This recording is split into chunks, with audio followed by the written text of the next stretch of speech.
I would say welcoming, inclusive, and nurturing. We're lucky enough to work in an environment where we have colleagues from different ethnicities, backgrounds, technological backgrounds, where we have the opportunity to learn a lot about each other. And we are often encouraged to speak in multiple languages with each other, which is great. We have an initiative here called V-Bubble, where we team up with another colleague that is practicing English, Dutch. And I think that has a lot of added value because it allows us to express ourselves better, and which is helpful when we interact with our clients worldwide to understand their needs. And yeah, so I guess it's a win-win. I would consider it a win-win.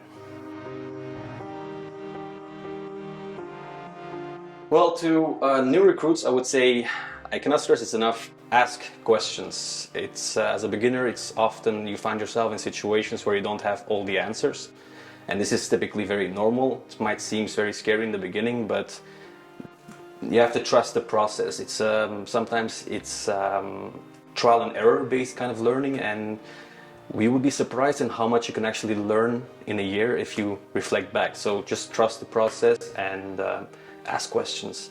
Secondly, I would say stay curious, because we live in a world, and challenge yourself, because we live in a world that is very rapidly developing, socially, politically, and technologically. And in terms of technological trends, it's always advisable to stay up to date with the latest trends, and this will allow you also to be able to adapt yourself with the changing times, especially something you will see on the work floor as well, and it will only help you to overcome future obstacles.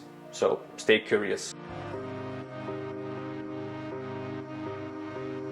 When I started here, I was still in the process of finding a place to work at a client. So in the meantime, I was given this opportunity to present something in what we call VETA, which is something that's similar to a TED Talk, but for the company of Vulcan themselves, where we are given the opportunity to present something to our technical experts in the framework of our expertise. Now, when I started, I didn't really have expertise developed yet, so I decided to present something about Chernobyl, which was very exciting because they organized a whole event, invited some experts to come and watch, and I managed, to my great surprise at the time, because I was very nervous, it was my first project, to explain something that was actually very complex in a very simple manner. And I think those kind of debates is what engages me to learn more and change my perspective on things. And I think for that reason, the V-Bubble and also initiatives like VETA are very interesting to have in our company. And it's what makes our company also very great, I believe.